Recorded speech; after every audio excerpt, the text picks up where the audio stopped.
European union दुनिया के सामने खुद को एक आर्थिक महाशक्ति के तौर पर पेश करता है। वो हमें बताते हैं कि उनका यूरोपियन मॉडल दुनिया में सबसे बेहतरीन है, एक ऐसा बगीचा जहां सब कुछ परफेक्ट है। लेकिन क्या हो अगर मैं आपसे कहूं कि इस बगीचे की सारी हरियाली प्लास्टिक की है? क्या हो अगर मैं आपसे कहूं कि यूरोप की यह तथाकथित महाशक्ति अंदर से इतनी खोखली हो चुकी है कि अमेरिका की एक छोटी सी कॉरपोरेट पॉलिसी पूरे यूरोप को मंदी के गड्ढे में धकेल सकती है? यह कोई थ्योरी नहीं है, यह अब भी हुआ है। 2026 की पहली तिमाही यानी Q1 के जब आंकड़े सामने आए तो ब्रुसेल्स से लेकर बर्लिन तक हड़कंप मच गया। यूरोप की अर्थव्यवस्था बढ़ने के बजाय 0.1% सिकुड़ गई। ऐसा लगा जैसे पूरा यूरोप मंदी की चपेट में आ गया हो। पश्चिमी मीडिया में सन्नाटा छा गया। लेकिन जब इन आंकड़ों की चीर फाड़ की गई तो एक ऐसा सच बाहर आया जिसने यूरोपियन यूनियन के इकोनॉमिक सुपर पावर होने के घमंड को चकनाचूर कर दिया। इस पूरी तबाही के पीछे जर्मनी का इंडस्ट्रियल कोलैप्स नहीं था, फ्रांस की कोई आर्थिक नाकामी नहीं थी। इस पूरी मंदी के पीछे सिर्फ एक छोटे से देश का हाथ था, आयरलैंड। 2026 के पहले 3 महीनों में ही आयरलैंड की जीडीपी 12.1% धड़ाम से गिर गई। अब आप सोचेंगे, सिर्फ 50 लाख की आबादी वाला एक छोटा सा देश 45 करोड़ की आबादी वाले पूरे यूरोपियन यूनियन को घुटनों पर कैसे ला सकता है? यहीं से शुरू होता है दुनिया का सबसे बड़ा लीगल फ्रॉड। एक ऐसा खेल जो हमें बताता है कि क्यों ग्लोबल पावर शिफ्ट हो रहा है और क्यों यूरोप का भविष्य अब उनके अपने हाथों में नहीं है।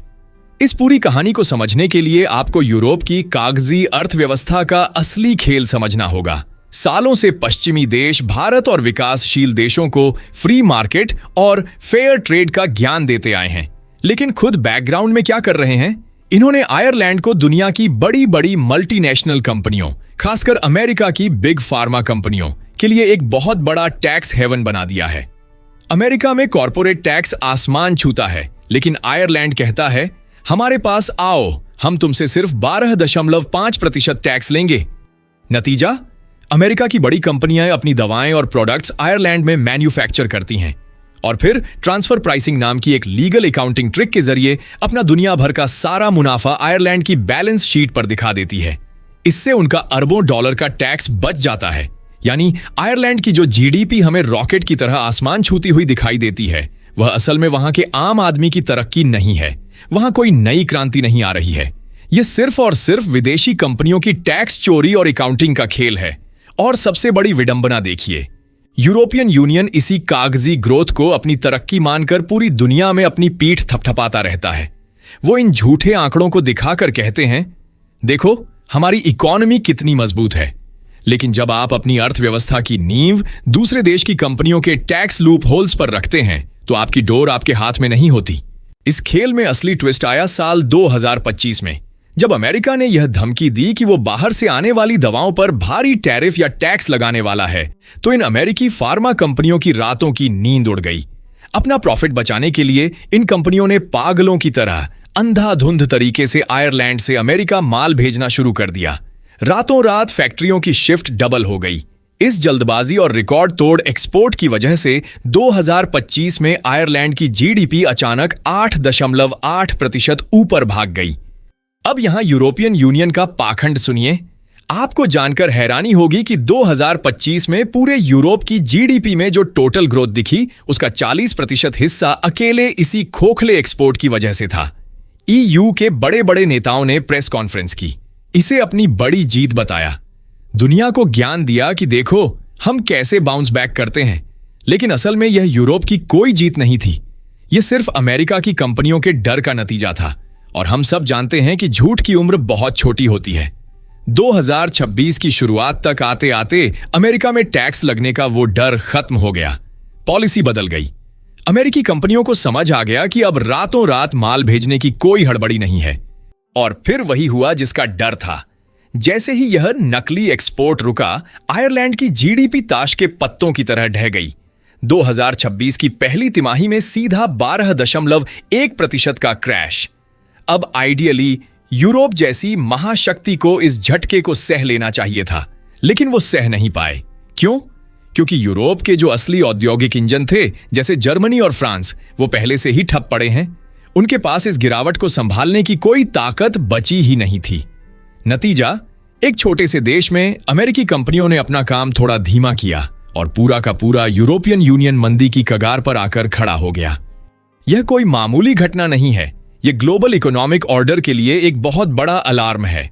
अब अगर आप 2026 की दूसरी तिमाही यानी Q2 के नए आंकड़े देखेंगे तो यूरोपियन यूनियन आपको बड़े गर्व से बताएगा कि उसने 0.4% की ग्रोथ दर्ज की है। मंदी टल गई है। आयरलैंड ने भी कागजों पर अपनी ग्रोथ वापस दिखा दी है। सब कुछ ठीक हो गया है। लेकिन क्या यूरोप सच में सुरक्षित है? बिल्कुल नहीं। यही यूरोप की सबसे बड़ी कमजोरी है, जिसे वो दुनिया से और शायद खुद से भी छिपाना चाहते हैं। इस घटना ने एक बार फिर साबित कर दिया है कि यूरोप की अर्थव्यवस्था आज कितनी खोखली और लाचार हो चुकी है। जरा सोचिए, एक तरफ एशिया है, भारत और चीन जैसे देश हैं जो हाईवे बना रहे हैं, पोर्ट्स बना रहे हैं, रेलवे नेटवर्क बिछा रहे हैं, मैन्युफैक्चरिंग प्लांट लगा रहे हैं। यह असली ग्रोथ है, यह जमीन पर दिखती है। और दूसरी तरफ तथाकथित डेवलप्ड यूरोप है, जो इतनी बड़ी ताकत होने का दावा करता है, लेकिन आज अपने विकास के लिए एक छोटे से देश के टैक्स बचाने वाले हथकंडों पर निर्भर है। आज की तारीख में यूरोपियन यूनियन असल में अमेरिका के हाथों की एक रिमोट कंट्रोल कठपुतली बन चुका है। अमेरिका की कंपनियां जब चाहें अपनी अकाउंटिंग के जरिए आयरलैंड के रास्ते पूरे यूरोप के आंकड़े रातों रात बढ़ा देती हैं, और जब उनका मन भर जाता है या उनकी पॉलिसी बदलती है तो वो इन आंकड़ों को धड़ाम से गिरा देती हैं। यूरोप का अपना असली और जमीनी विकास लगभग खत्म हो चुका है। उनकी जीडीपी अब वहां के आम लोगों की तरक्की, इनोवेशन या प्रोडक्शन पर नहीं टिकी है। वो सिर्फ और सिर्फ विदेशी कंपनियों की बैलेंस शीट और एक्सेल शीट्स पर टिकी है। अगर हम इस फेक कॉर्पोरेट ग्रोथ को हटा दें, अगर हम इस अकाउंटिंग ट्रिक को उनके जीडीपी नंबर से निकाल दें, तो यूरोप की असली अर्थव्यवस्था में अब कोई दम नहीं बचा है। जरा इस पाखंड की गहराई को समझिए। यही वो यूरोप है जो हर दूसरे दिन भारत और ग्लोबल साउथ के देशों को कार्बन टैक्स, मानवाधिकार और फेयर ट्रेड पर लंबे लंबे लेक्चर देता है। जब भारत अपने आम नागरिकों के लिए रूस से सस्ता तेल खरीदता है तो ब्रुसेल्स में बैठे ये सूट बूट वाले नेता हमें नैतिकता का पाठ पढ़ाते हैं। लेकिन जब बात खुद की डूबती हुई अर्थव्यवस्था को बचाने की आती है तो ये सारी नैतिकता खिड़की से बाहर फेंक दी जाती है। तब इन्हें अमेरिका की कंपनियों की ओपन टैक्स चोरी में कोई बुराई नजर नहीं आती। तब इन्हें इस ग्लोबल फ्रॉड से कोई परेशानी नहीं होती, और इसका सीधा असर भारत की विदेश नीति पर पड़ता है। आने वाले वक्त में जब भारत इन पश्चिमी देशों के साथ कोई भी बड़ी ट्रेड डील पर बैठेगा तो हमें यह याद रखना होगा कि हमारे सामने कोई मजबूत शेर नहीं बैठा है। टेबल के दूसरी तरफ सिर्फ एक कागजी शेर है, जिसकी सांसें वॉशिंगटन में बैठे चंद कॉर्पोरेट बॉस कंट्रोल कर रहे हैं।